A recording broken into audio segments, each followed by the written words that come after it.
Thanks a lot. First of all, thanks a lot to all of you for being with us today.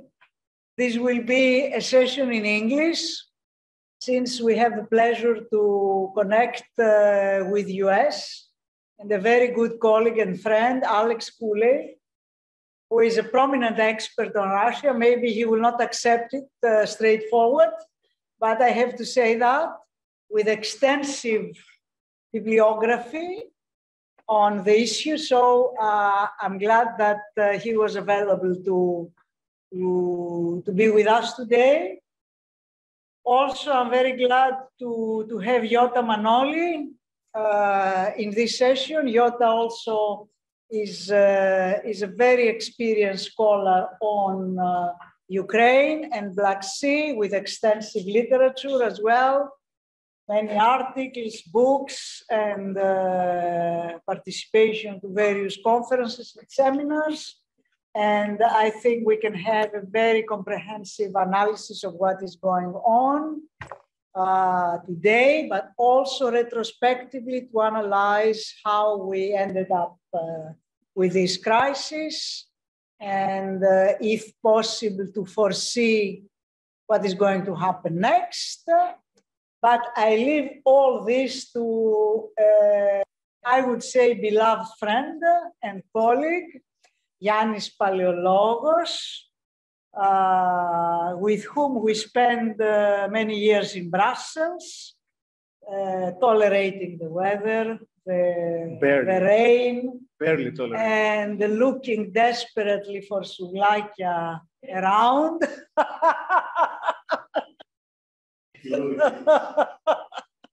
So I'm glad that he joined us as well.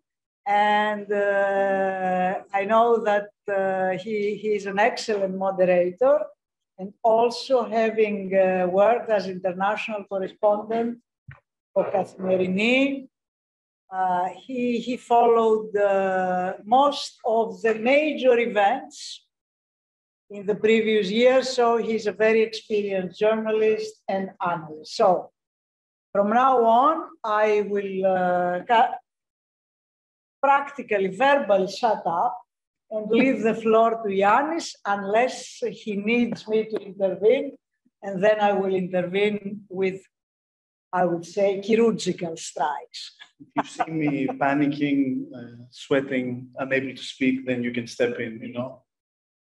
Thank you very much. Great to be here. I will begin with a very short introduction, and then we can listen to the real experts.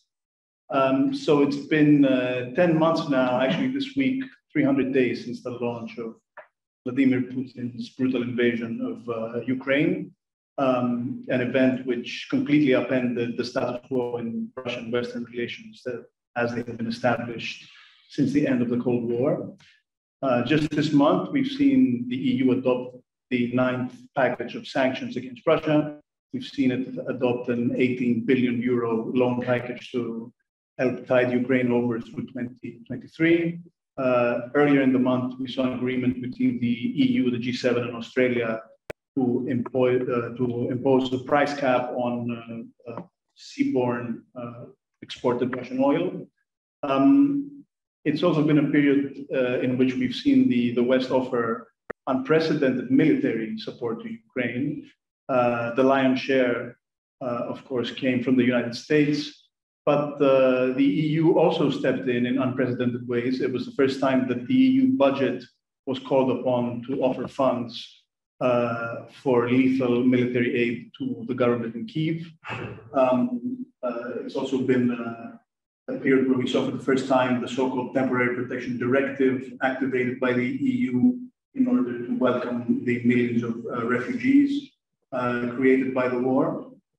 On the economic front, we see long-standing and deep dives on energy between Russia being rapidly dismantled. And of course, this poses enormous challenges for Europe, both in terms of the competitiveness of its economies, but even the very security of its energy supply. But of course, it causes tremendous damage also to Russia. Essentially, Russia is losing the biggest customer for its fossil fuels, perhaps for good. And looking at the way things have gone so far, through it all up to now, despite the inevitable cracks and the tensions and the divergent interests, I think it's been quite remarkable the extent of the unity of the Western response and the resolve to back Ukraine and to hit Russia where it hurts. Of course, as the war drags on in the new year, as it continues to wreak havoc upon Ukraine and to produce more waves of refugees into Europe and more economic pain for Europe, we expect the voices calling for some kind of a negotiated settlement to grow louder.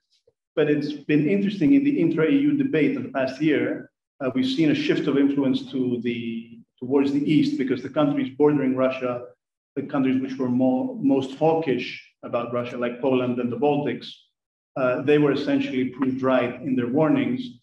And so now they have more influence than before. And they've been fiercely critical of certain Western countries in the EU, which have traditionally had cozier relationships with Russia. That would include Italy, which was a bit too keen, a bit too early to talk about diplomatic negotiations already back in May. It also means Germany, which continues to be hesitant to provide advanced weaponry that Ukraine says it needs. And it also, of course, means France, whose president recently again caused a bit of a stir by saying that a post-war settlement would require the provision of security guarantees for Russia. Now, on the other side of the pond, which we will hear a lot about, there's also some sort of clouds on the horizon in terms of the support on offer to Ukraine. The Republicans who are about to take over in the House of Representatives have made noises about the need to place some limits on the generous aid offered by the Biden administration. Also on the progressive side, there was a letter sent by 30 progressive Democrats back in October to the president urging him to initiate direct negotiations with Putin to end the war. This letter was retracted, but it made clear the thinking that exists among a certain segment of the progressive caucus of the Democratic Party. And of course, on the other side in Russia, we have the anti-Western propaganda reaching a fever pitch. We have President Putin, who refuses to back down despite 10 months of catastrophic military failures. And we have an expressed willingness to negotiate about a ceasefire, which is widely perceived in Ukraine and beyond as just a ruse, which would allow the Russians to regroup and to go on another offensive.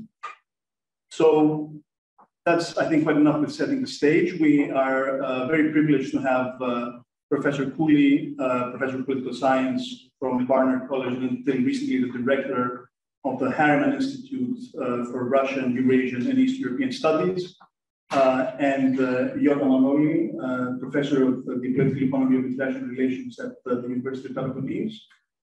Professor Cooley will begin with a discussion of the evolution of Western unity through the developments of the last 10 months and perhaps the prospects in the coming months and whether the consensus that has been forged, what threatens it.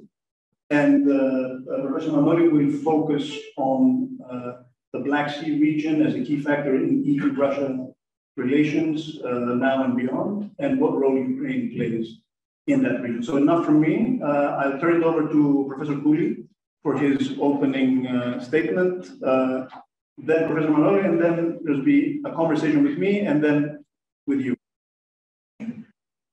Yanni, thanks so much. And it's a real pleasure and it's an honor to be on this panel at the Institute of International Relations. I hope we'll have the opportunity to meet with Yota and with you sometime soon, either in Athens or elsewhere. Indeed, this session couldn't be more better timed. Just in a few hours, we've learned that President Zelensky of Ukraine will address a joint session of Congress. It's the first time he's left the country since the war began. And this has absolutely spurred much commentary and analysis about what the political equation looks like going forward in terms of US support for Ukraine. So these are all very timely and important issues.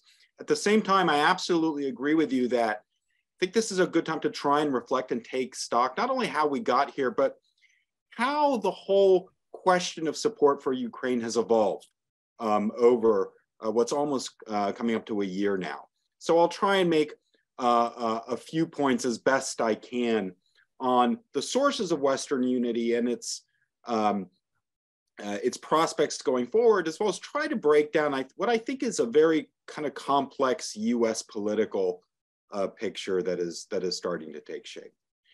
I would say one of the biggest surprises was the unity of the Western response to the events in late February in Russia's invasion. Why? Because the West previously had been divided on the question of Russia, that even Russia's annexation of Crimea, while it brought some sanctions and measures, it did not precipitate this kind of unified Western response. Also, the sequencing and the coordination of the EU and the US response, I took everyone by surprise, whether it be on central bank sanctions, something that was unprecedented, sectoral sanctions, cancellation of Nord Stream 2, individual sanctions targeted against oligarchs, hundreds of them, some of them on common lists, some of them on individual lists at the EU or the UK or the US level, but nevertheless also clear coordination on some of these. Also export controls of sensitive technologies that you've seen with countries like South Korea, Taiwan, Singapore joining, all quite important. I think the second area was weaponry and support for Ukraine.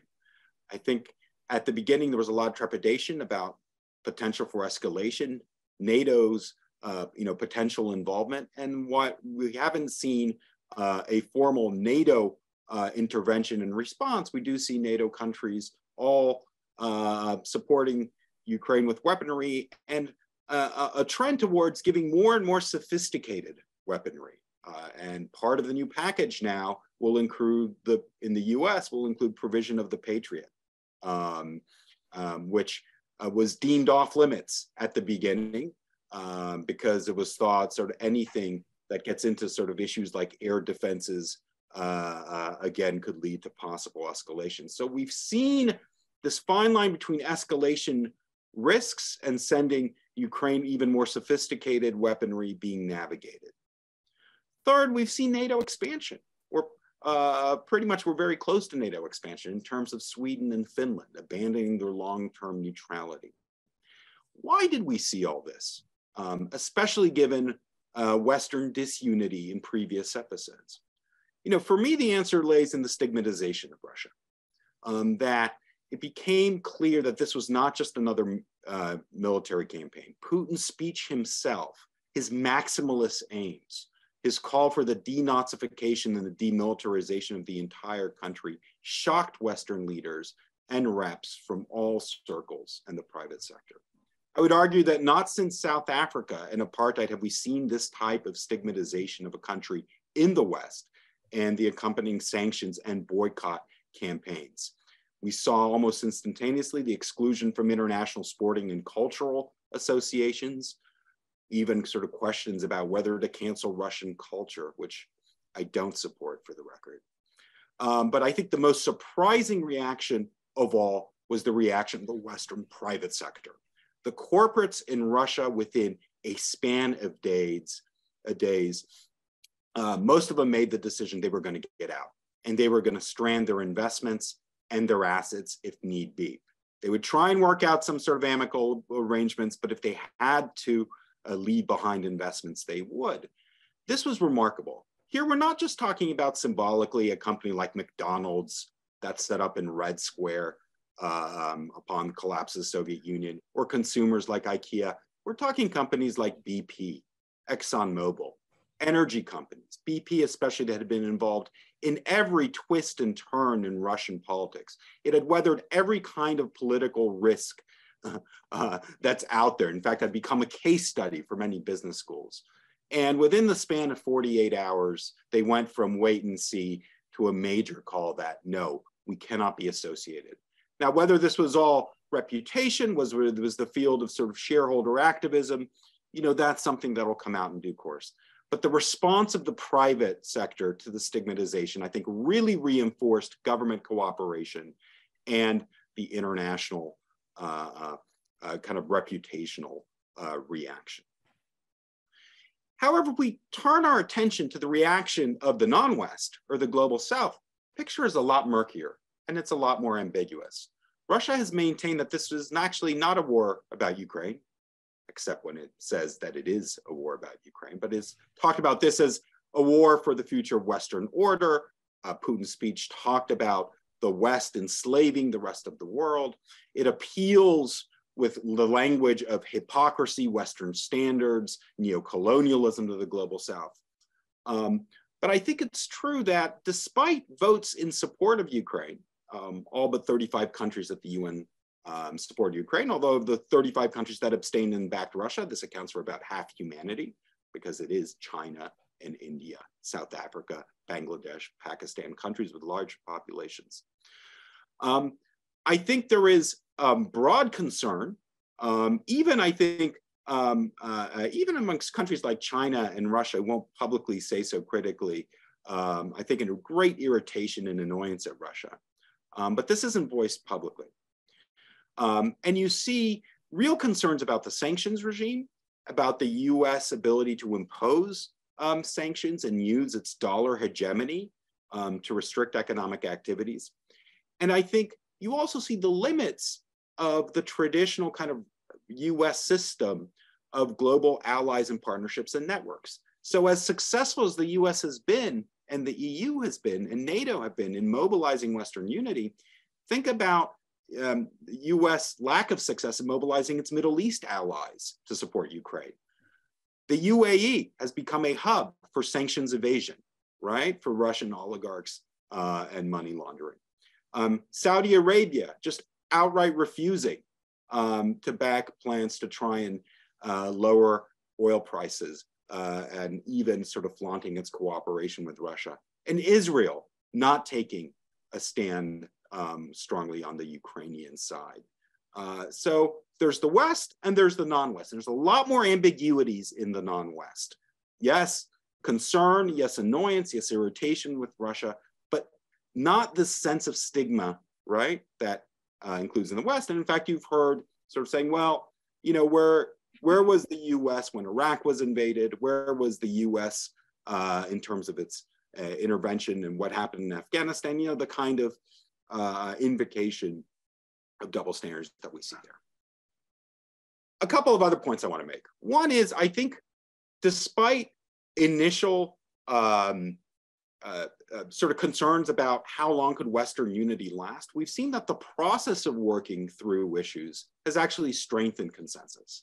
And you see that in all of the rounds of sanctions that you talked about, Yanni, that some of the compromises that have been made. Sure, not all of them are to the liking of hardline supporters of Ukraine.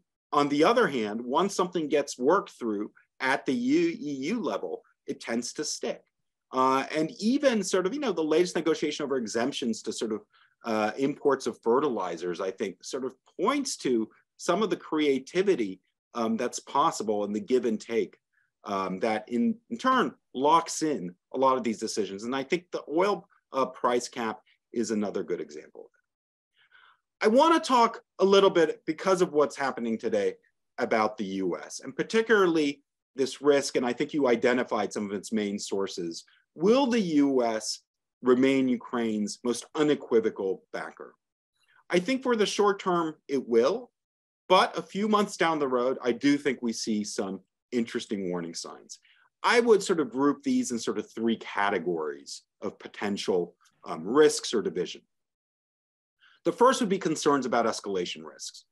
The Biden administration was almost obsessive about this when the war first began, talking about what the red lines are, what it would and wouldn't do, trying to assuage fears over escalation. And you saw this as quite a big theme in right-wing media outlets, shows like Tucker Carlson, Talk Radio. Why should we risk nuclear war over the future of Ukraine?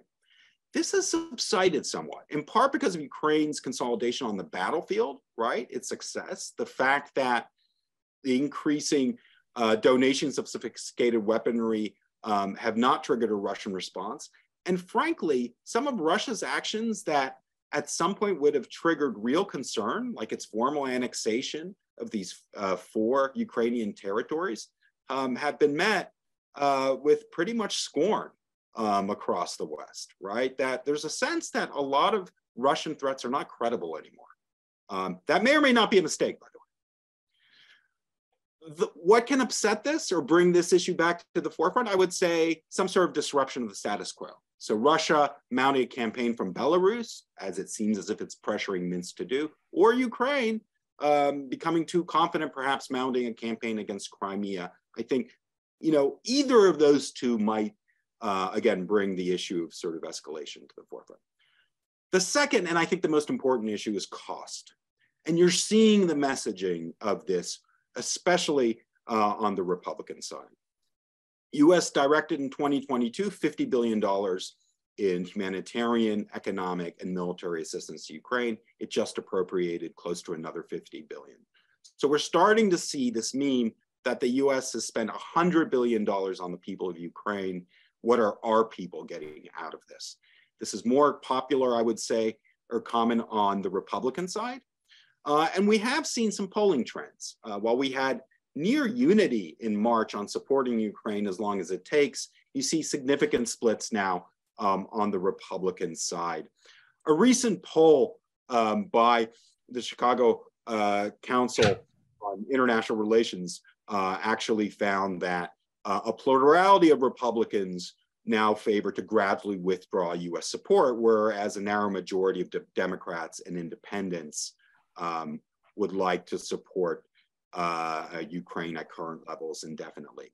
So is that a major rift? It's not a major rift, but the wedge is growing, right? And I think it potentially feeds into what I would say is the kind of the third basket of sort of disunity, which is Republican factionalism.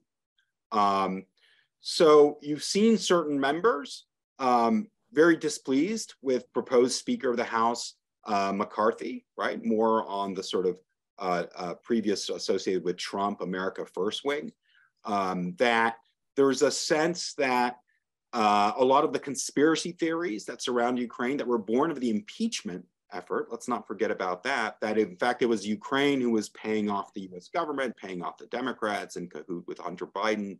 The disinformation in this area is already ramping up, right? And I think Zelensky will have a powerful effect, but it will also lead to even further backlash from this wing. So the factionalism, the committee chairships, the posturing, the attempts to hold investigative hearings into the Biden administration, all of this I think will feed a backlash against Ukraine. How severe it'll be, what kinds of impacts on policies it will have. This is one of the reasons that aid is going to be passed now as opposed to waiting for the next Congress. So I think support is there for the next fiscal year, but after that, I think it is going to get more complicated and more difficult.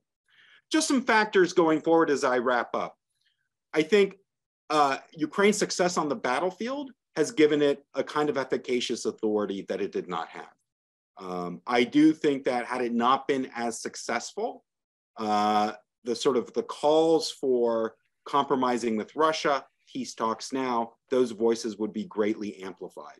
But you see any time, and I would say this is true in the EU, you have a major kind of speech talking about the need for a peace process, or to make compromises, or to give, as President Macron said, security guarantees to Russia, you see this instant backlash, right, to what the commentary is. I do think Russia's current targeting of Ukrainian civilian infrastructure is strategically a poor move on its part, right? It reinforces the stigma against it, and it makes it actually very difficult to move into an actual good faith sort of peace process. And absent some negotiations on the ground, I think the sort of general calls that some would have to support some sort of negotiated settlement are just going to be empty without an actual process, a good faith process to latch onto.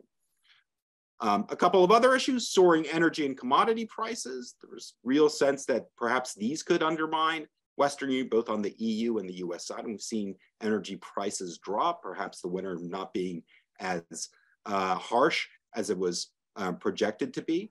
And so a sense that that is not of the urgency now that it was before, but certainly that's a potential source of disunity.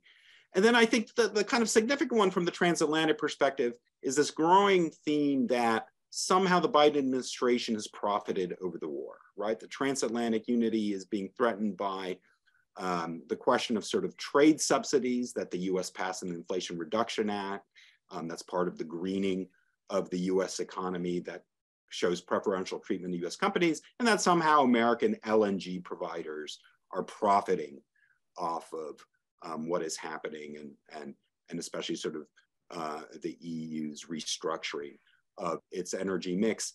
I would just note, I think these kinds of issues are always coming up in the US-EU relations, but again, it's something to keep watch for. So with that, I've already gone over my allotted time. I'll be really eager to hear Yotas's take on this. Okay, Professor, thank you very much. And turning to you, Professor Mahoney, for your opening statement.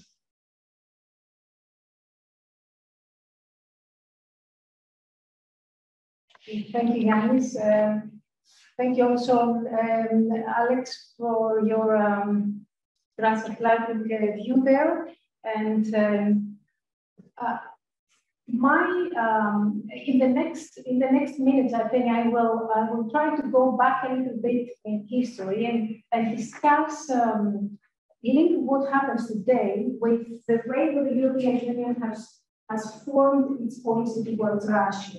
And try to talk on the evolution of EU-Russia relations, and at the same time link those relations with what is happening and has been happening in the Eastern neighborhood, so-called, or the wider Black Sea area, which is, as a notion, I think is more familiar to us, the Black Sea rather than the Eastern neighborhood, we'd say. The history of EU-Russia relations, I think, indicates that these two actors were not doomed to be strategic rivalries. And despite that,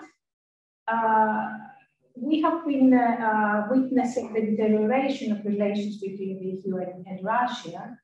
And I would say that the current state of affairs reflects more of a policy choice of the leadership in Russia. And it's a choice which is driven by ideology rather than being purely interest-based. And I would also say that today's state of war in Ukraine is also the outcome of miscalculations on all sides. Miscalculation to start with on the side of Moscow, who initiated the war, despite the fact that it does not call it a war, but a special named operation. I would say, therefore, that it is a miscalculation on behalf of Russia and of Moscow and its leadership in terms of the ability of the West to unite. And we have seen this ability of the European Union member states and their allies to unite. So the EU has been underestimated as an actor in general. In the next minutes, I will talk primarily on EU side rather than the West in general. And miscalculation also on the side of Europe in terms of the effects and the level of the ideological radicalism of Russian leadership, and miscalculation on behalf of Kiev as well, in terms of the importance of the let's say, the existential significance that the state capture of Ukraine has had. Now, I will focus a little bit more on why the EU and Russia were not doomed to be strategic rivalries, and that's based a little bit on how relations evolved in the last 30 years, starting from this era in the 90s, where the two sides were considered to be strategic partners, and ending this relationship into today, where Russia is viewed as a strategic key challenge. In the last 30 years, the European policy has developed in an incremental way. As we said in the 90s, it was mainly driven by the ideas of liberal institutionalism, and we have had several institutions being established to regulate and to place principles and frameworks and rules that would guide EU and Russia affairs, starting with the Partnership and Cooperation Agreement already back in 1994, then with the four common spaces in 2003, the Partnership for Modernization in 2010. So we have 20 years of building interdependencies and building also common institutions. Hopefully, we believe that this will bring well-established also not only interdependencies, but also trust between the two key European and global actors. But this period came to an end in 2014 when another policy emerged on the EU side, that of a selective engagement. And that was a result, and that was a necessity because the EU, following the annexation of Crimea, started adopting restrictive measures, not only the EU, but also the US, started implementing restrictive measures, sanctions on Russia. This selective engagement developed further on, and Russia was identified as a key strategic challenge in EU's global security strategy in 2016.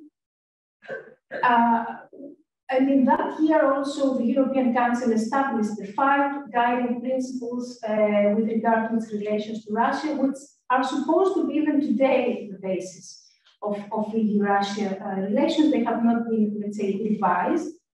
One of them was the implementation of one principle was the implementation of the Minsk agreements on the eastern Ukraine as a precondition for any substantial change in the EU stance towards Russia. The second principle was the strengthening of relations of the EU with the eastern partners like Ukraine.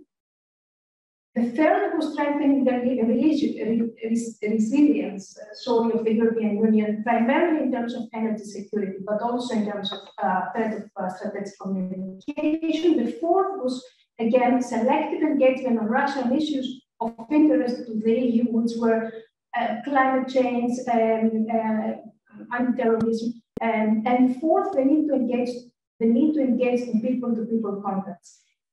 In May 2021, the European Council had a strategic debate on Russia, and then a joint communication was released where the EU policy towards Russia was described as push back, constrain, and engage.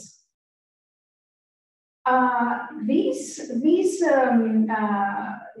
evolution of the EU's policy has reflected, has been saved by, first of all, by, of course, the priorities or, let's say, interests of the EU in the region and vis-a-vis Russia. And one of the key priorities for Europe was the integration of Russia in the global structures, in the global economy, and the European structures.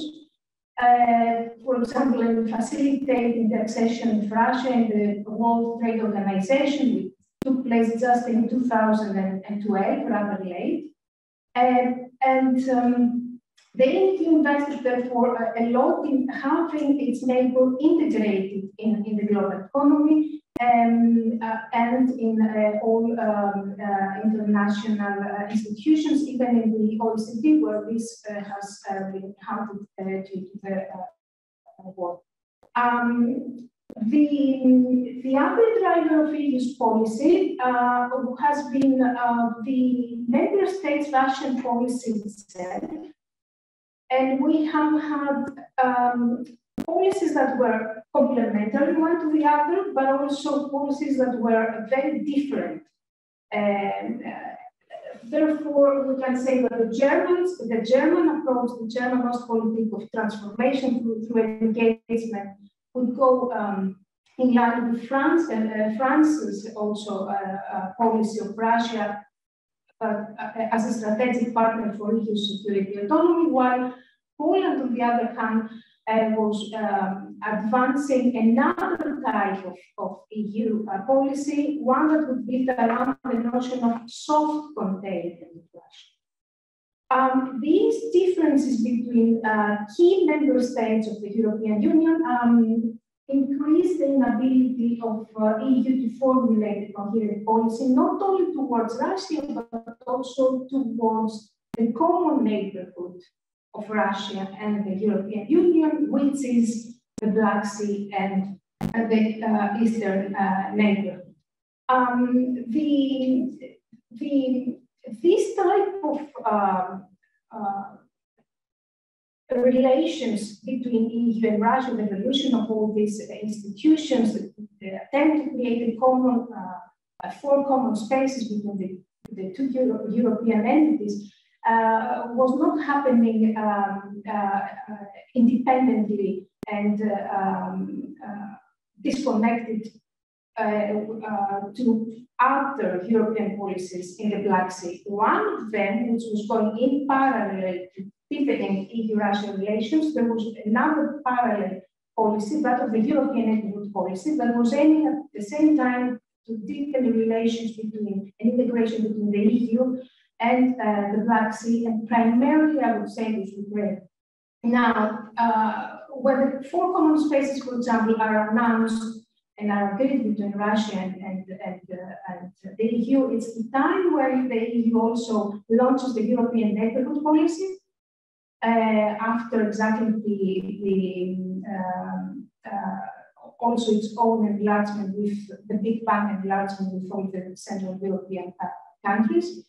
This is a policy, the European neighborhood policy, which is offered to Russia as well, but Russia refuses to join it. And the second attempt of the European Union to engage Russia in the Black Sea in a multilateral again framework is another policy called the Black Sea Synergy that was launched in 2007, and in which Russia replied positively. And that's the only multilateral framework around the Black Sea, focusing on energy, infrastructure, and environment, where Russia would have a say. Nevertheless, that policy collapsed because there was no, at the end, political will to support it, and there was no also relevant money behind this policy. And the actual reason that this policy collapsed had to do with the emergence of the Eastern Partnership that was launched in 2009, reflecting primarily priorities of Poland, who initiated this policy. The synergy, by the way, was initiated during the German Germanship in the EU. And it was a horizontal type of cooperation. That's why Russia had accepted it, why the partnership had totally, the Eastern Partnership had a totally different perspective. And it was offering, we can say, everything but institutions to the Eastern Partnership, partners like Ukraine, Moldova, Georgia, Belarus, Armenia, and Azerbaijan. Now, this policy has triggered the reaction of Russia, and despite the fact that Russia, and according to the words of Putin in 2004, despite the fact that Russia had seen the enlargement of the European Union as something positive, and according to Putin, the enlargement not only geographically, but also economically and mentally contributes to the rapprochement between the EU and Russia.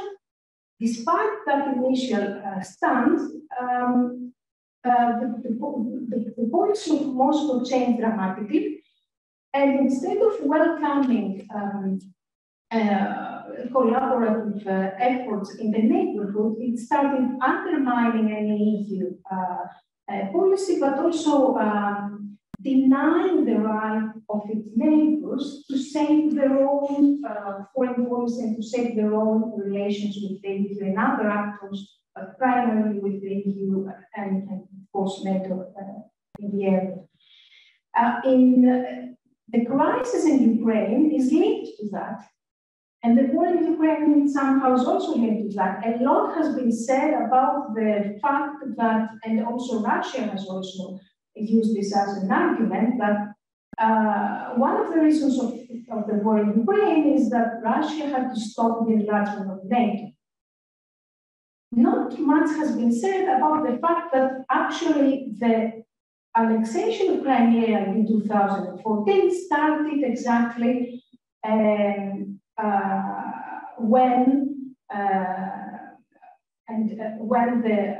at the time when the Ukrainian presidency decided not to sign the association agreement with the European Union in spring 2013, and that denial, despite the fact that the agreement had been negotiated for several years and it had been agreed upon, when the pro-Russian Ukrainian president decided in spring, in autumn 2013, not to sign the association agreement, then the Euromaidan protest started, and following that, we had a series of events that you are very well aware of in Ukraine that led in the first half of 2014 to the annexation of Crimea and the conflict in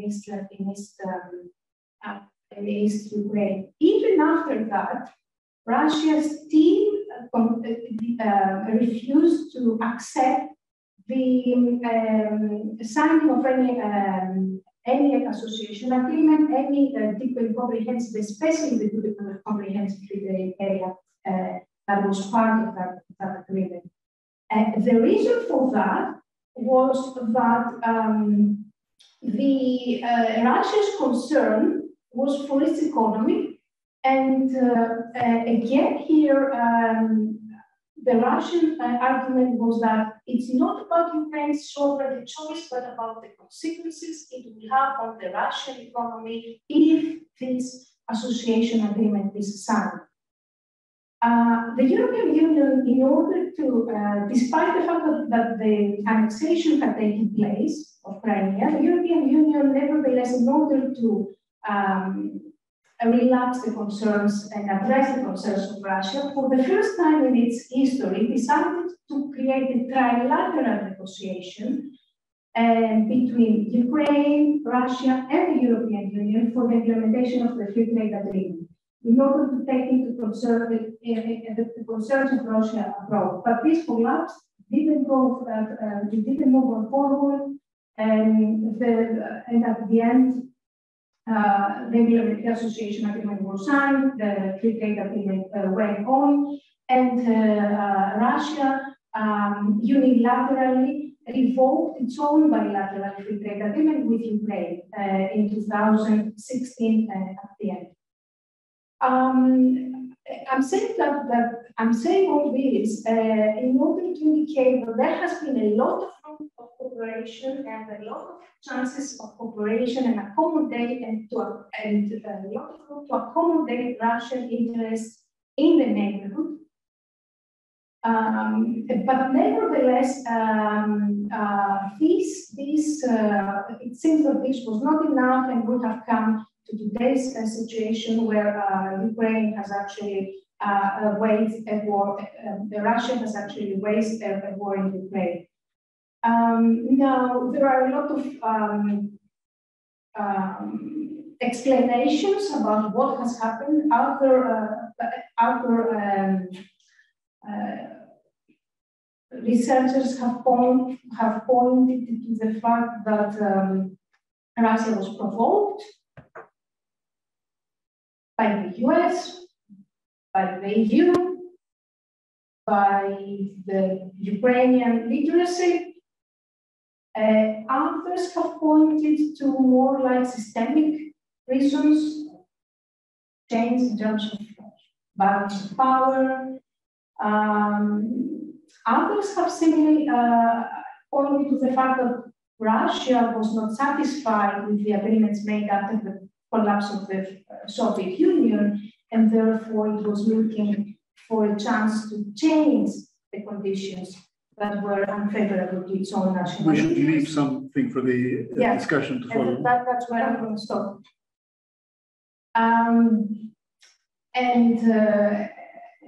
That's where I was planning actually to stop, so we can discuss some things, and I'm sure there will be much more. And a lot has been said on geopolitics and the geopolitical competition as the main source of today's war that Russia has on Ukraine. Well, without having explained my reading, is that since the room and the opportunities were there for collaborative solutions and for accommodating interests and accommodating the policies of both the West and Russia, I think today's war is the outcome. The reason of today's war lies in Russian leadership's attempts to formulate a new national identity in the post-Soviet Russia. And this is very well documented and explained in the message of Putin of 2021, where he talks about the common identity of Ukrainians, Russians, and therefore. And at the last phrase is that I think also here that we can recall maybe the so-called divorce syndrome that explains Ukrainian-Russian relations, the divorce syndrome that was also mentioned by Kutzman back in 1990s, when he said in 1998 that the divorce syndrome in the Ukrainian-Russian relationship indicates a complex political, psychological problem that casts an ominous shadow over the entire nexus of Ukraine-Russian relations. That's why the Belovesa agreements back in 1999 yes, that indicate that were the foundation of the collapse of the Soviet Union, had also initiated the creation of the Commonwealth of Independent States that could keep the two sides in interaction, and therefore they could overcome the divorce. That was my conclusion. Thank you. Thank you. Plenty to chew over there. So I propose for the next 15, 20 minutes that I make an effort to lead the discussion. Then we'll have a very short break, and then we can open the discussion to all of you. But Alex, let's begin with you. And since this is a momentous day, as you mentioned, the first foreign trip by President Zelensky since the start of the war. And of course, he chose to visit his biggest backer, the United States. And you explained to us the intricacies of the political situation as the new Congress is about to take over. What do you think he should say in his speech to the joint session today, especially towards the Republicans who have the more complicated position when it comes to aid to Ukraine? Yeah, that's a great question. I think there should be an emphasis on the fact that this aid is in support for Ukraine defending itself, right? That they have been the ones at every turn to take the lead. that they are pursuing a campaign that was thrust upon them, and they are really at the forefront of this, unified response. So I think, trying to assuage fears about that, present them as leaders in the campaign is one tactic. The second one will be, I think, to sort of talk about reconstruction. And this one is tricky because, you can see in the future how paying for reconstruction will become an extremely divisive issue, not only in the US, but I think across Europe too. But to sort of put out there the need to come up with mechanisms to hold Russia to account, right? Whether it's the expropriation of Russian assets, which I have doubts about the legality of, by the way, but in other words, message directly on the economic and financial issues, right? So that those aren't, so that there's ability to sort of, push back with a comparable meme about the cost and so forth. So I would say those two messages.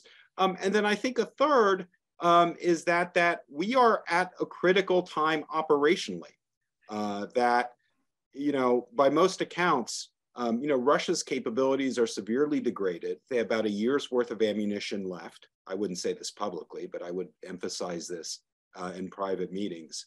And that really Russian capabilities, military capabilities, are being pushed to the limit.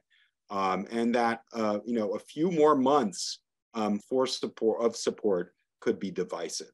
So I would sort of, stress all of those three messages. But to be honest, a lot of this is out of his control. And in some ways, going to DC, is an attempt to sort of, reiterate the urgency of what is happening, right? Try and stave off Ukraine fatigue, as we talk about it in policy and commentary circles, in an attempt to at least buy support for the winter months. Right, and I should mention here that if either of you want to jump in and comment on something that the other person has said, you should feel free to make me shut up and say so. But Yota, you mentioned sort of the beginning of the realization of what was going on with Russia and Russia's intentions after 2014. But I guess one question that many of us have is why there wasn't more of a realization after Crimea, why, for example, Germany doubled down, went for Nord Stream 2, why, even though, resiliency on energy was mentioned in the principles, no serious effort was made in that direction, and why, therefore, when it came to February 24th, Europe was in such a vulnerable position because of its extreme dependency on Russian fossil fuels. And the second question, you spoke eloquently about the divergent approaches to Russia by different EU member states before the invasion. Do you hold out any hope that as an outcome of all these, and even after there is a peace settlement, there will be a more unified policy, that countries like France and Poland will be able to see eye to eye more when it comes to dealing with Moscow?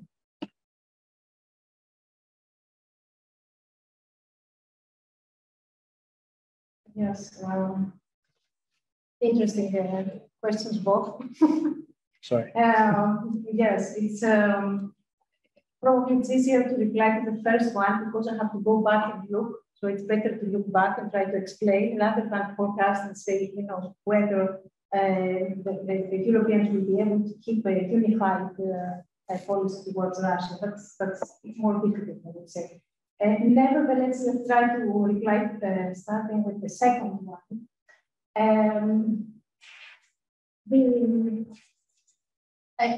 I think that the European Union, I think it can be. It's big, yeah. It's the unexpected as well. So I think we should be optimistic that the Europeans will be able to maintain at least a more unified policy than what we have seen before towards Russia. And the reason for that is not Russia itself. In general, the European Union has shifted and it has decided, let's say, to become more geopolitical. We want more geopolitical commission as well. Mm-hmm. For reasons that had to do nothing with Russia itself, but it had to do also with the China's presence in Europe and the impact on critical infrastructure. So all of the problems that the pandemic also indicated in terms of the security of the European Union, also even industry and production chains as well. So there have been changes in the globe that have made the European Union to become more geopolitical in its thinking, the member states, the institutions. And the second reason that would justify a more unified policy for the European Union is the decoupling of EU from Russia.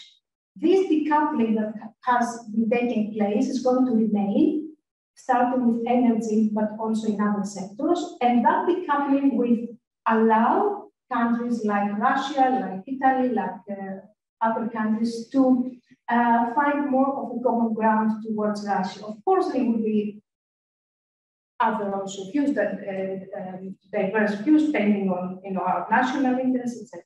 Mm-hmm. Now, in terms of why Europe didn't wake up earlier, actually Europe should have woken up, and the West in general, and I would say the US primarily, in 2008.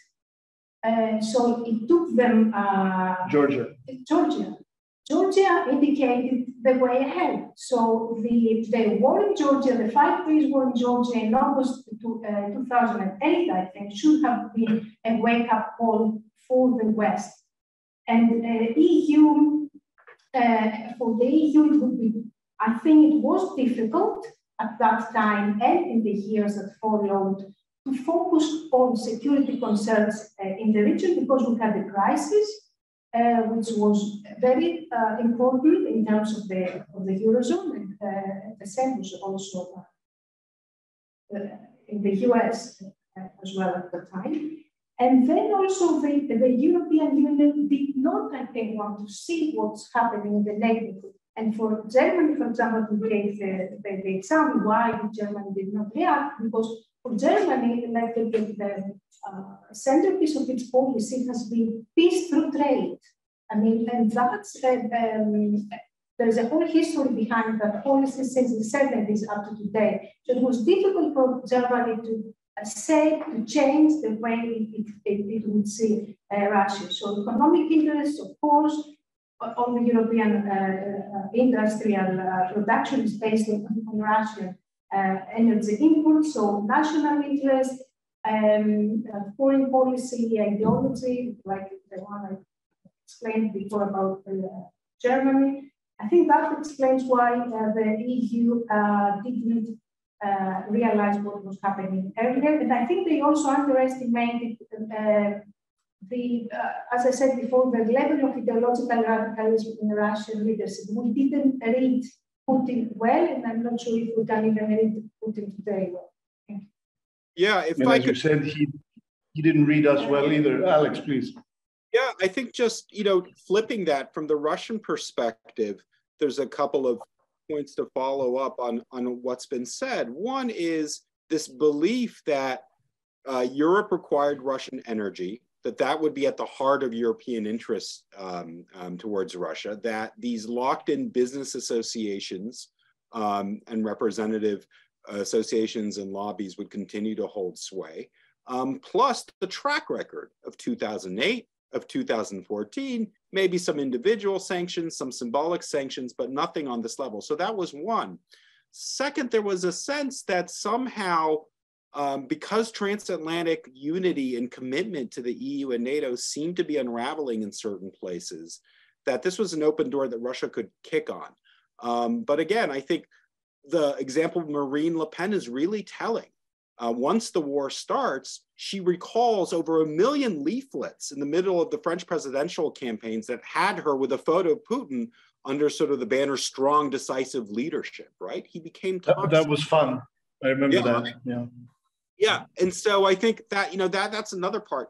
And then finally, let's not forget that the previous year, under Biden, we saw real Western disunity, as well as some major rifts between EU partners, NATO, and the US. And the two most important ones, I would say, the withdrawal from Afghanistan, in which all of a sudden the Biden administration suddenly, clumsily said, we're completely pulling out.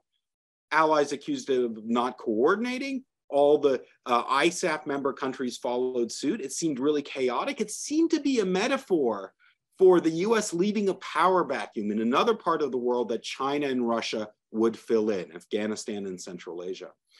And also the submarine deal, right?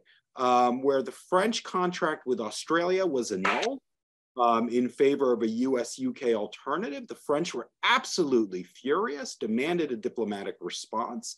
It seemed that there was real disunity there. So the so-called West and the institutions that have been so unified did not appear that way in 2021 under Biden, right? Sort of prior to this. The final factor, and I don't think we can underestimate this, is I think a lot of this thinking was shaped by COVID, right? Not only was Putin himself in a bubble, apparently stewing, plotting, obsessed with Ukraine and how to launch an invasion, but I think the COVID response around the world emphasized nationalism.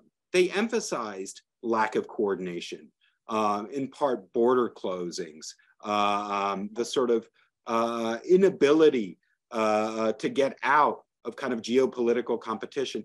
So I think, all of these factors really blinded him from the possibility that Europe and the US could be galvanized in response to this. Let me follow up by asking you what you think the Russian perspective is now. I mean, there's been 10 months of really unexpected success by the Ukrainians on the battlefield. We've all heard and read about the expectations of the Russian president that he would take Kyiv within a week. Clearly that hasn't happened, and he's been defeated on a number of fronts. He shows no sign of backing down. I think today he just said that Russia is going to meet all its goals in Ukraine, and however long it takes, and so on, however many people die. But is there any prospect or hope that some version of the Russian elite, people around him, who recognize what the strategic disaster this is becoming for Russia, that they will push him to pull back? Is the only way for the war to end for him to be taken out of his position? Where do you see Russia going in 2023 if things continue to evolve badly for them on the battlefield? It's such an important question, a really difficult one. Let me try and pick some of the major possible pathways here. So first, let's start with sanctions. I think the general hope that somehow sanctions would cripple Russia financially in a way that would plunge it into crisis, that would lead to immediate economic pain for the Russian public and elites, did not materialize. Nabiullina and her team at the central bank actually did, I would say, a masterful job of almost overnight undoing everything that they had done in terms of Russia's integration with the globe, and sort of using all the tools at her discretion, but basically setting up capital controls, taking excess revenue from gas and oil sales in a way that it didn't matter that half of her central bank currency reserves were frozen. So what she did was she staved off a financial crisis, but in doing so, she has sealed off the Russian economy to the West. That great bet that Yatta talked about, that somehow integration and globalization would lead to economic, that bet's over, right? And, we know that's not happened. So her skill and adaptability has served the regime well. The problem is that even with that is that we still see a 5% GDP contraction. The medium and long-term prospects for the Russian economy are poor. They're not getting better. And we're not seeing Russia set up the types of mechanisms that it thought it could, sort of a barter account with India, or some sort of special diverting around the dollar kinds of funds with China. China has really navigated very carefully, especially Chinese companies with global reach. To me, loss of life won't be a driver either.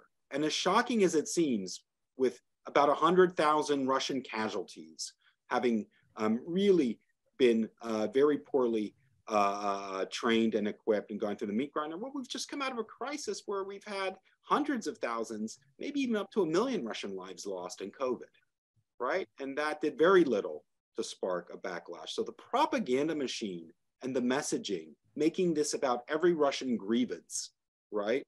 That's also in full flow. One possibility is not so much as a result of casualties, but as a result of a second general mobilization. This might really start to sow panic into the Russian general public. What we saw with polling is very interesting. Very little moved Russian public opinion, except in September, after the first wave of mobilization. The Kremlin runs a weekly poll called The Mood of the Country. And the Kremlin polls a lot, by the way, more than any other organization in the world. One of the questions that is asked is, how do you judge the mood of others about the country? Are they anxious and worried, or are they calm and optimistic? And after the first mobilization, the week after, we saw a massive divergence in those two.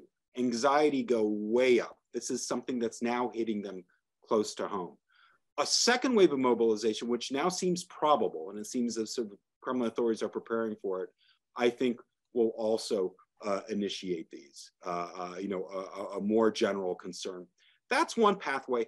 The second pathway, I think, is if the effort, whether it's sanctions and mobilization of the war for the war, heighten the rift between Russia and some of these governors and provinces, right? We've already seen protest in Dagestan.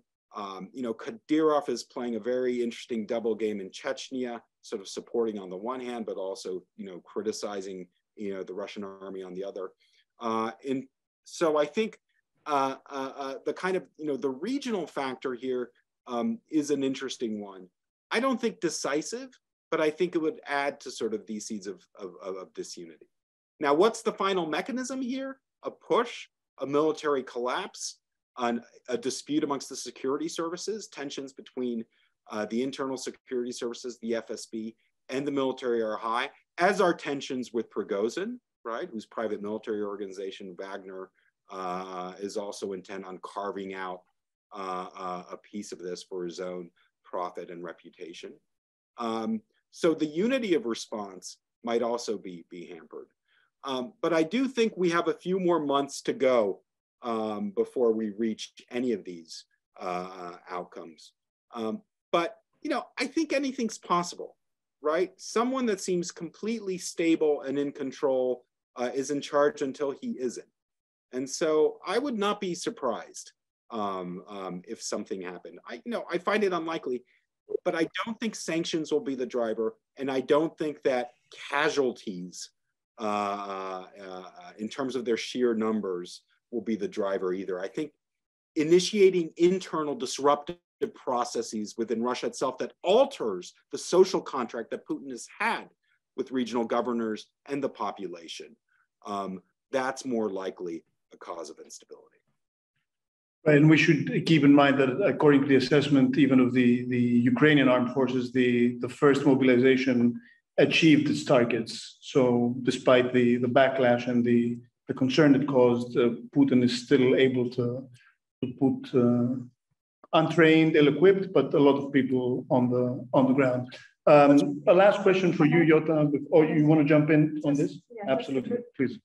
Just a brief comment. Despite the fact that I talk a lot, I'll try to be brief. No, go ahead. I totally agree with what Alex said. In any case, I just wanted to say that I don't think we're going to see, a massive, in any case, military collapse of Russia, despite the difficulties and anything. They can still, maintain the positions and drag have this conflict going on if they think it should go on. I definitely agree that the driver is not for any change is not going to be sanctions, especially sanctions on oligarchs, because the oligarchs do not shape the policy in Russia. It's vice versa, but the oligarchs are at the hand of their politics. So it's not that the oligarchs would have any impact on the decision making in Russia. And on the pessimistic side as well is that I cannot see any source of change domestically. There's no free opposition in Russia. The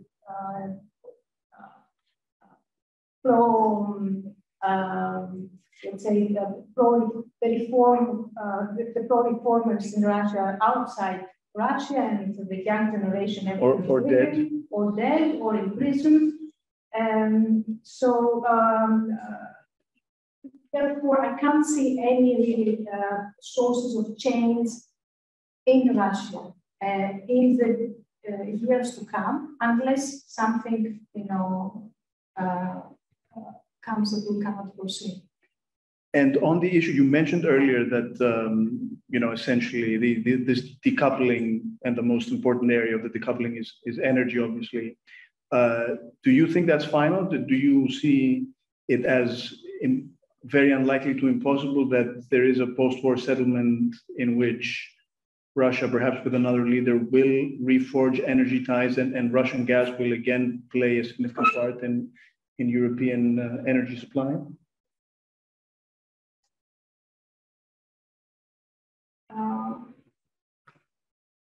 The decoupling in energy, I think, is going to have permanent features.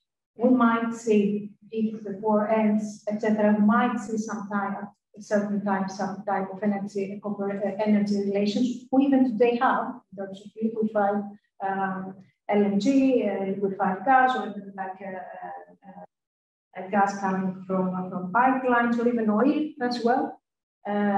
Despite the embargo that has started now in December, the oil embargo I'm referring to. Now, there is still energy trade going on, but the decoupling, I think, is going to continue. I don't think we're ever going to see again this high percentage of dependence on energy that would reach like nearly, 40% in terms of gas and less in terms of oil, but for certain economies, especially like, for example, Germany, I don't think we're going to see again this 65% of its energy imports depending on Russia. And this is also linked to the transition on energy that is happening in Europe with the green energy also policy. So again, here, it's not only about Russia, but in terms of the changes that are happening in the energy policy and the renewables in Europe as well. And I think this is going to impact a lot the revenues of Russia in the future as a global player in the energy field. So I think there we're going to have long-term implications also for Russia. And that we haven't seen yet. And as Alex said clearly, the sanctions didn't have the outcome we were expecting. But I think the real sanctions have, in terms of the energy, have started this month with the oil embargo, because this is where most of the revenues and the surpluses of Russia's external trade come from. So since the revenues come from that, we're going to see an impact, I think, next year and on. So the sanctions implications are going to be seen, I think, in the coming months. Yeah, it's very important to note that. Please. One way you can think about this is who will respond more effectively and more rapidly, right? Will Russia forge workarounds, boomerang around the US controlled financial system to be able to set up new supply types of networks? Or will European and Western customers formerly relying on Russian energy,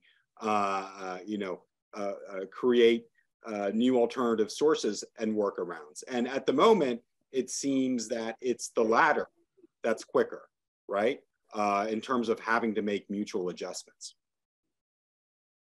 It's particularly difficult when it comes to gas for Russia to replace its European customers, and it's, you know, we've heard a lot in Europe about the fact that the EU got 45% of its imported gas from Russia last year, but what we've heard less about is that 3/4 of Russia's exports of gas go to EU countries. So that's much harder to place, and of course, you know, it requires infrastructure to be built. It's going to be a huge hole for Russian revenues, probably for forever. So on that note, I've been instructed that we have the stamina to go on without a break. So I'm opening the floor to your questions. Please identify yourself and ask a question. Say if you're asking it to one or the other participant, and please let them be with a question mark at the end and not open-ended comments or counter speeches. Thank you. Gentleman in the back there.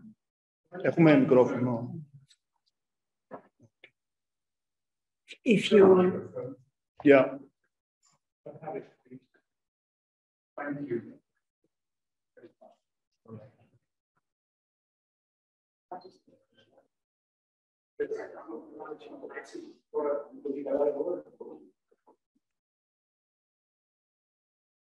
Testing 1, 2, 3. Okay, well, I'm William Harris, Professor William Harris, I'm representing the Journal for Balkan and East European Studies, which I'm on the editorial committee, that's one of my hats. Now, thank you all of you, both nice chap in America, Alexander Kulik, and the other 3, the journalists and 2 academics, whatever, for giving us a very good, but for me slightly one-sided view of NATO policy and US policy. Thank you very much. What I slightly bewail, only slightly, and hence my question, I'm going to ask you, why did you not have a more serious attempt to analyze briefly the Russian view of what has been going on? Why did nobody mention the verbal promises given to Russia in the 90s about NATO not going beyond the Oder River? Why did nobody mention the Merkel, who recently admitted that the Minsk Accords, which none of you even bothered to mention, were really designed to continue? They were mentioned, actually, they were mentioned. I apologize. They were, even America admitted recently, yes, of course, but we just wanted to keep on arming. That's what they were for. Russia was serious about it. Why did nobody mention the Russian view of the bombing, illegal bombing of Belgrade, the illegal destruction of Iraq, the destruction of Libya, and the attempt to destroy Syria? Why did nobody understand that the Kremlin was looking at all these things and warning the West, please, why stop expanding? Why did nobody mention the rather intellectually challenged Rumsfeld when he spoke about old and new Europe? We know what old and new Europe means. It means that anti-Russians, conflict state that's a problem, and old Europe, France and Germany. All right, thank you. So you'd like a comment? So you'd like a comment on why, on the Russian point of view? The question why? I've got 2 more questions. Why? Why did yes, but briefly though. Mention the enormous profits for US shareholders in continuing the war? Why does nobody even try to understand a little bit the view from Moscow? That's all. It's too unbalanced. Thank you. You'd like from both participants to answer, I suppose? Yes, all of them. Yes. All right. Alex, would you like to go first? Yeah, sure. I mean, I think, you know, this is sort of a standing grievance, sort of these various kinds of post-Cold War ordering issues, bombing of Yugoslavia, NATO expansion, recognition of Kosovo, and it becomes sort of a laundry list of sort of Russian disaffections. The question isn't whether the US has acted hegemonic or served its own interests or attempted to sort of shape the world order. The question is, why did Russia invade Ukraine now, right? What was it that, despite all of these pent-up grievances, Putin went for sort of a massive strategic miscalculation, because this is what it is. And this now, and there I think the NATO explanation just simply breaks down.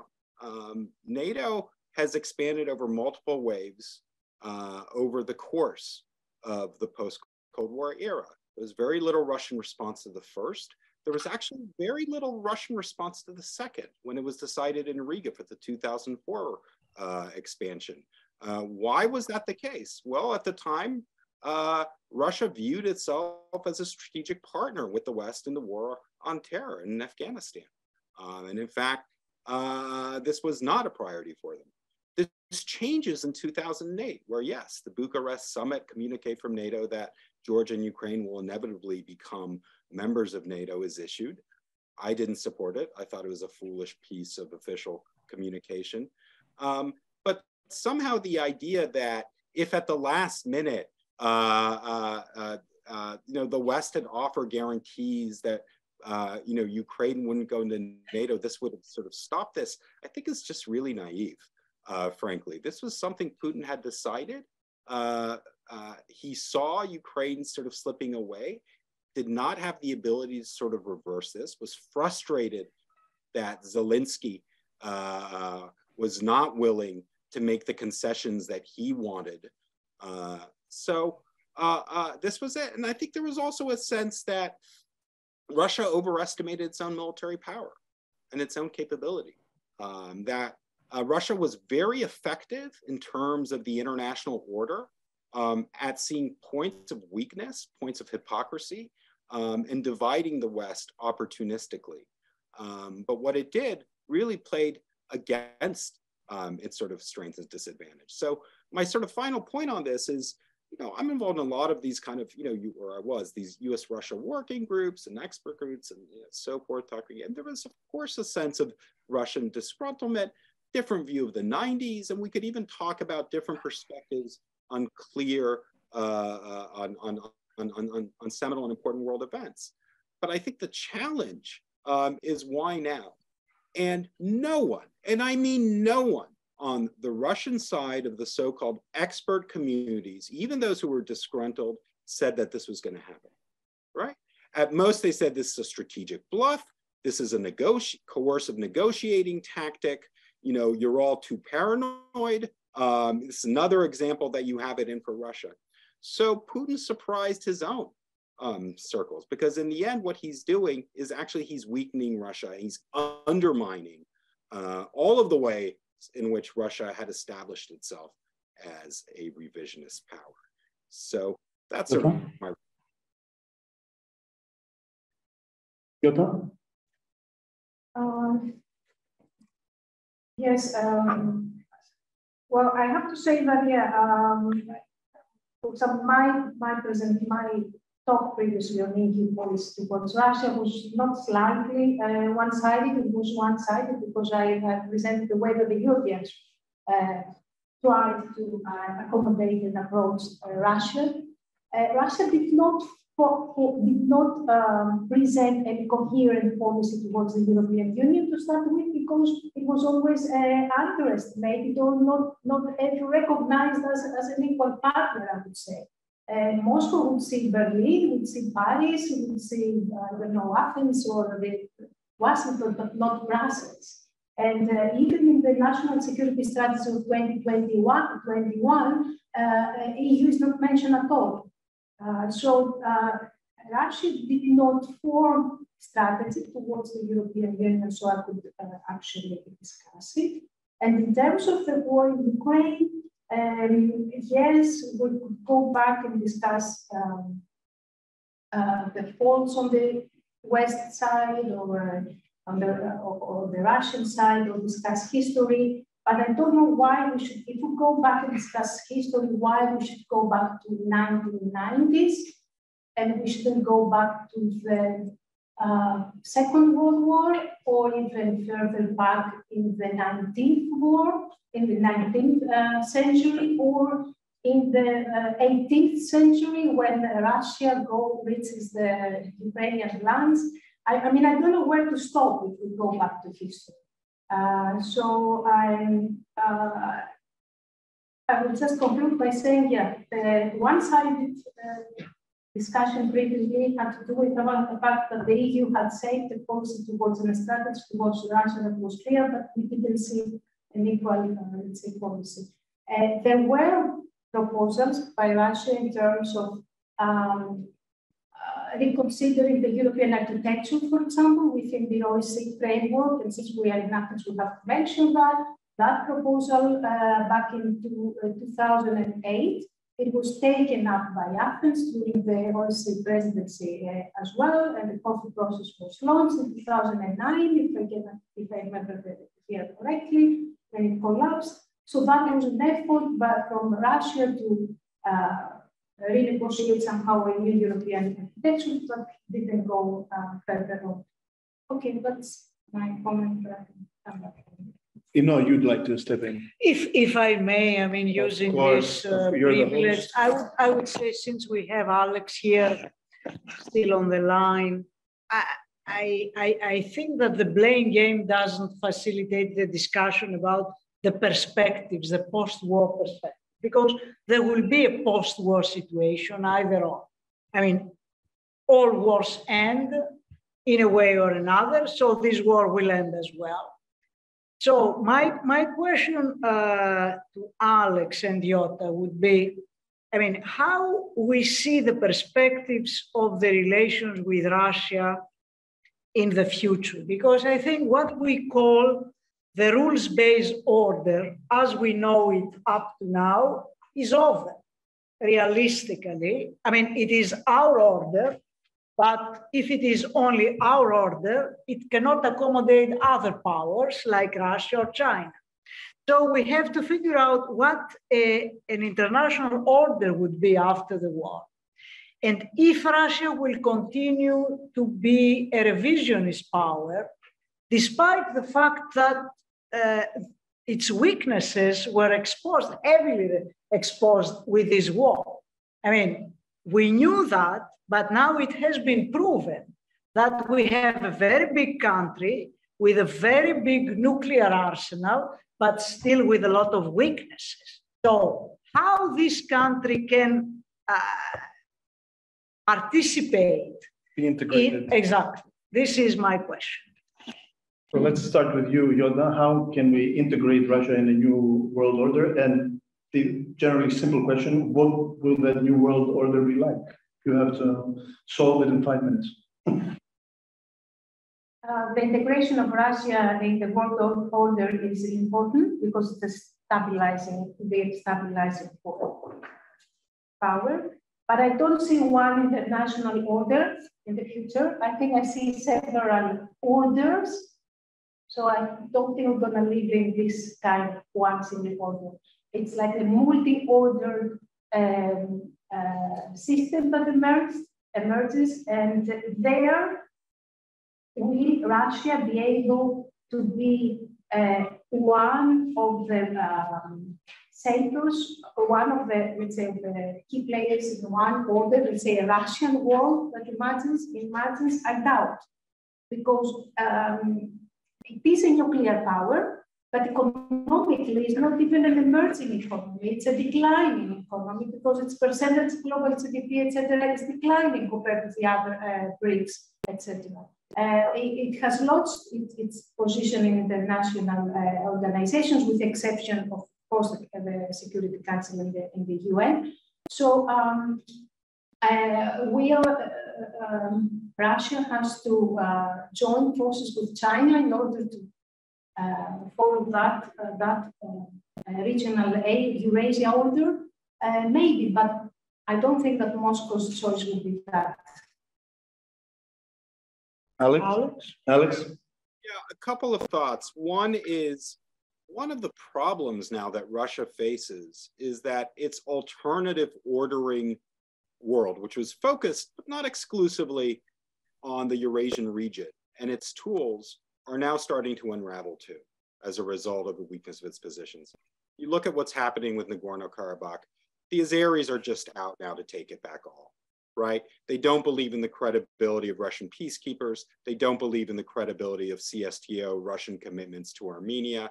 They feel pretty empowered that they're going to be able to resolve this on their terms. And you've seen Pashinyan absolutely livid. What was the use of this sort of partnership? You see border conflict in Central Asia between Tajikistan and Kyrgyzstan, two CSTO members, with Putin really awkwardly unable to sort of intervene and halt this. There is a sense that these existing security networks that they had, which were actually seemed to be quite effective in January when the CSTO intervened to help Tokayev in Kazakhstan with an internal power struggle and put down sort of protests there, that all of a sudden these sort of mechanisms for kind of regional leadership, regional primacy that justified Russia's vision of itself as a great power that deserves a seat at the global table, these are severely being undermined. So I think the question is that Russia cannot re-engage on the basis of what it had, right? Because its so-called sphere of influence really is collapsing. That does not mean that we shouldn't look for ways to integrate Russia and create new types of security architectures and networks. And here I support what Ino said. I think the peace agreement is going to have to be some sort of grand bargain, the elements of which are what are final delineations of territory, what is going to happen in Crimea, what is the timetable for the winding down of sanctions? Are they going to be conditioned on some sort of thing? You know, there's a lot of moving parts and moving pieces to this that are going to have to be brought together if we're able to bring them together. And then part of this, to sort of echo what Macron was saying, I think he was clumsy when he said security guarantees. You know, what are the processes of interaction that we have to sort of monitor and stabilize what's going to be there? Will it include Belarus or not? Right? If I'm looking at a potential flashpoint to unravel this whole thing, it might be what happens in Minsk in the next 6 months. So I do think there needs to be some sort of regional solution that Russia is part of, either in the context of a peace process, an agreement, a steady negotiation that links these various sort of issue domains. But I think it has to be forward-looking because, you know, the region itself is literally in shock, and previous sort of assumptions that we had are going out the window. And sort of the final provocative thought I'll leave you with is this. Russians for a long time have been the champions, revisionist champion against the US-based, you know, liberal hegemonic order, if you want to call it the rules-based order. I think we made a lot of exceptions to our own rules. And Russia sees its fight in Ukraine as sort of trying to accelerate that shift. It's not at all clear to me that Russia's position in this sort of post-Western order is going to be any greater than it is now. Right now, it's the #1 revisionist power. It is respected, it is feared in certain circles, but if it is gutted militarily, if it is stigmatized socially and politically, if it is decoupled economically, then what's its role in the non-Western world, apart to sort of try and court China? So I think the acceleration to a G2 world is going to be the real legacy of this war, and Russia will have to accommodate itself increasingly to Beijing's wishes. All right, more questions? Yes.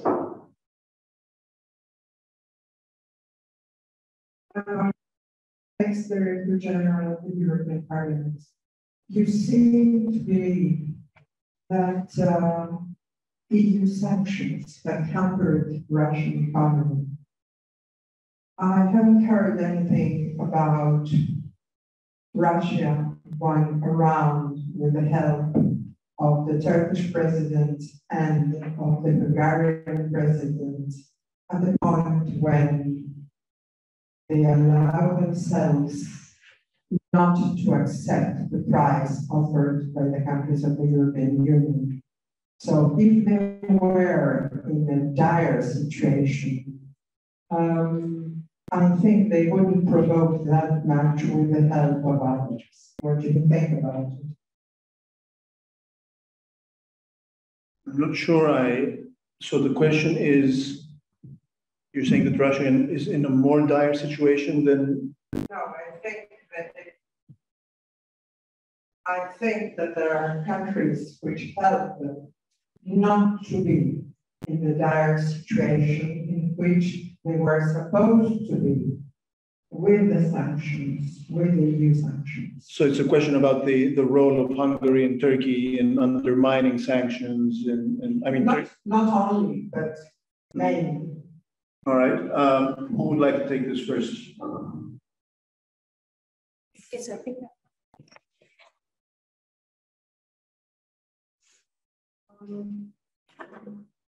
Yes, indeed, there are. I think Alex also said a few things earlier about other countries helping Russia to overcome the sanctions. And it's not only Turkey and Hungary in Europe, but we also see other countries, even China, very important in this regard. I was talking about European Union specifically. Yeah.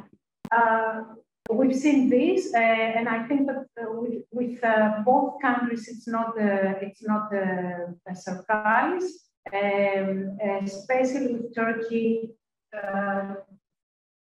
Turkey attempts to follow its own, let's say, strategic autonomy in terms of its own, in general, its external relations, whether this has to do with its NATO allies or with EU allies, as well as a country that hasn't still supposedly EU membership perspective. But I don't think that the EU at the moment can do anything to force Turkey to implement the sanctions. With Hungary, there is an understanding, but Hungary, I think, has also, if I remember correctly, has also agreed for the financial assistance of the EU towards Ukraine. There has been a negotiation taking place, and it has been agreed upon. So despite the differences, it has not blocked the decision making on the EU side. With Turkey, it's another case. Turkey has had problems with its allies in the West in the last year. So again, I don't think we can say you are taken by surprise with that. But also, Turkey's relations with Russia have a long history, I think, since the gentleman previously talked about also whether we have to go back and look into the history. Turkey's relations with Russia have been developing, I would say, since the late 80s, 1980s, until today, both in terms of linking the Turkish industry to the imports of Russian gas, and with plans that started even at the late 80s until they go on today. So there is a bilateral relation that evolves between Turkey and Russia that goes a bit beyond the sanctions issue. Nuclear plant being built by Russia, etc. Alex, Turkey and Hungary more trouble than they're worth as members of NATO and the EU, respectively? Well, I think, this is a timely and perennial sort of topic of conversation.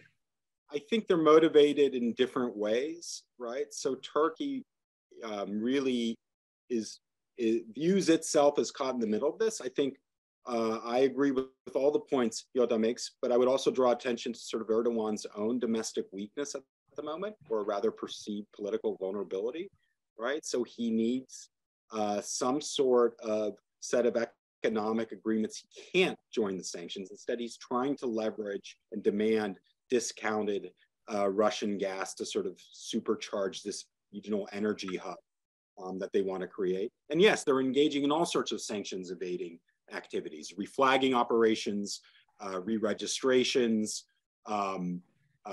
simple re-export deals on sensitive technologies, as we've seen, mediating both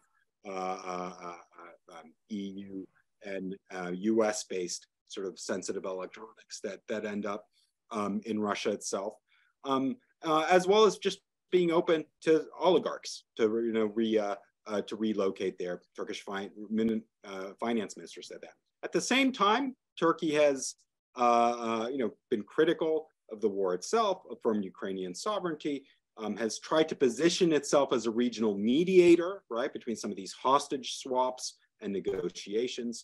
So a lot of this for domestic consumption. Erdogan wants to show he's a strong leader, he's relevant, he looks out for Turkish interests, and that he has a foot in all relationships and worlds, right, and can leverage them. He's not just part of the West, but he looks at looks for Turkish interests. Having said that, there are real domestic problems that Turkey has, and so I don't think that this is a long-term role that's going to be possible, beyond these sorts of initial attempts, in part because U.S. Treasury has warned about possible and likely sort of consequences on here. So yes, there's some evasion, but it's not at the scale that it could be. Hungary, I think, is interesting and different. You've already seen the EU devise a workaround, the Hungary veto, which I think was extremely innovative and important. And this gets back to the point I was making, that the process of deliberation creates new solutions. And I think ones that we've sort of underestimated when we instantly say Europe is so prone to be divided and wedged and so forth. I think Hungary has lost this kind of working relationship that it's had with Poland.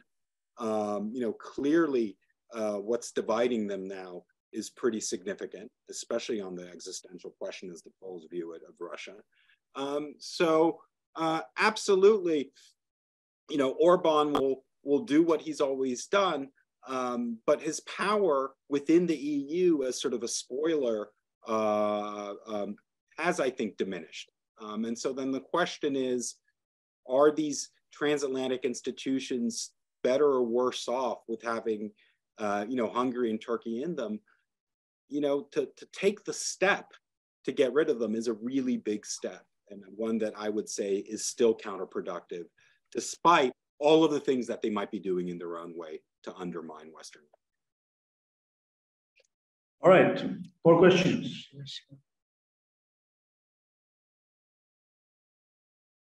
Παρακαλώ. Και αυτή είναι η τελευταία.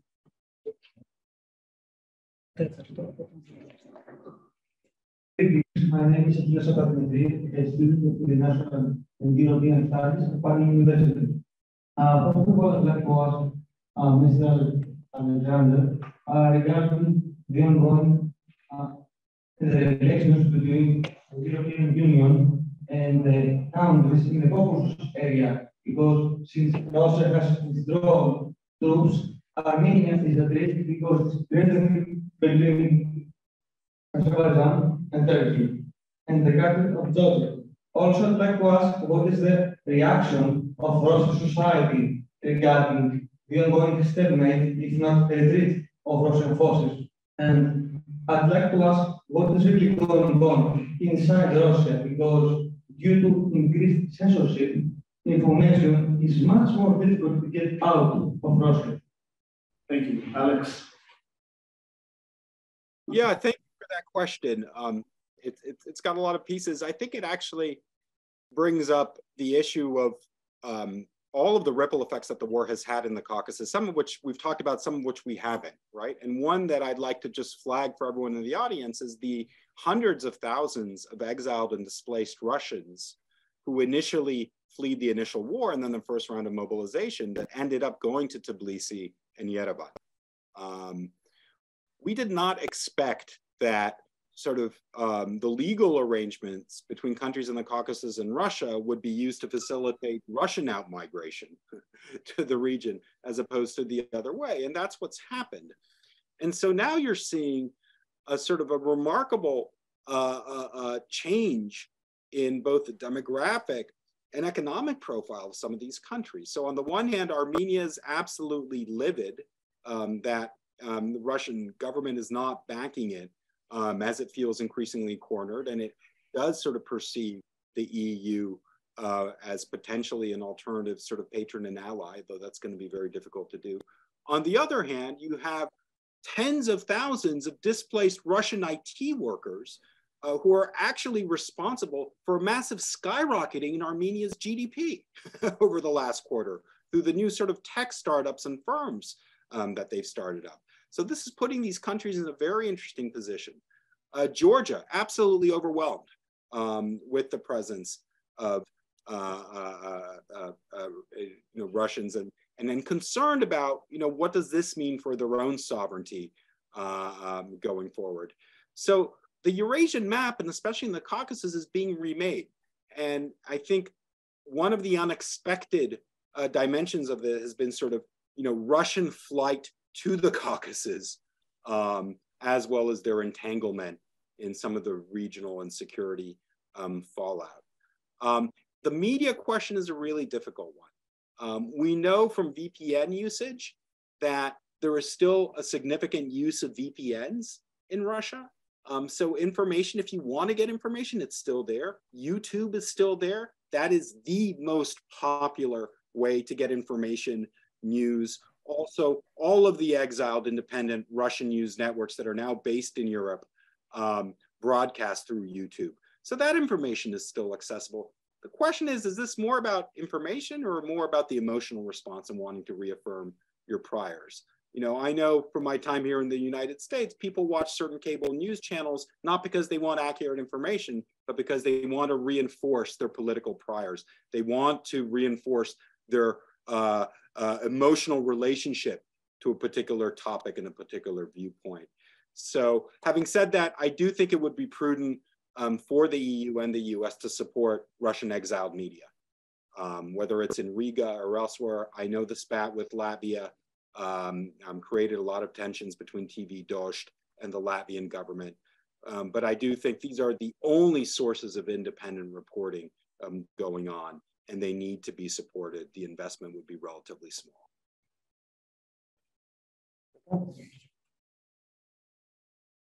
Yes, just to say that to follow up on what Alex said, that the war in Ukraine had this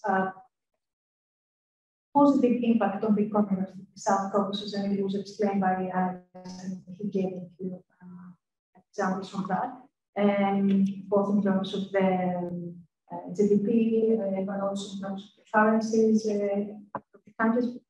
Beyond the economic level, however, as well, we saw the geopolitical, let's say, significance of South Caucasus also being enhanced, both for the West, for Europe, but also for Russia, for other reasons. So we saw recently, days ago, the agreement on the green grid from Azerbaijan to Romania, and the importance of the area is gaining in terms of the middle corridor as well, since we will live in an area where the northern part of transport is going to be rather long. So both economically and geopolitically, it seems that this war has had a positive, in brackets, I would say, impact in the South Caucasus. Now, I wouldn't say the withdrawal of Russia, but the inability of Russia to exert the control it had in the past in South Caucasus, and it is manifested a lot in the Nagorno-Karabakh case. So we see that this limitation of Russian influence in the South Caucasus, and at the same time we can witness the other powers having access in the area. Turkey is one of them. China in the field of infrastructure, in the field of trade, becoming the key trade partner, for example, in Armenia, which is interesting, and as well as the EU is coming. I think that has been a wake-up call. We saw for the first time an EU mission in Armenia, on the Armenian side of the monitoring of the agreement with regard to the Nagorno-Karabakh. And that's interesting as well, I think. All right, that's all the time we have, unfortunately. I want to thank both our speakers, Inno, our host, and all of you for paying attention for your questions. Have a very pleasant evening and Merry Christmas. Alex, I would like to thank you for your participation, both you and Yota. Wishing you Merry Christmas and Happy New Year, and waiting for you to come to Athens and have a chat. Thank you. So much. Καλά Χριστούγεννα. Καλή χρονιά. Thank you, Alex. Ευχαριστούμε όλους και καλά Χριστούγεννα, καλές γιορτές και θα σας δούμε τον καινούριο χρόνο, 11 Ιανουαρίου το επόμενο.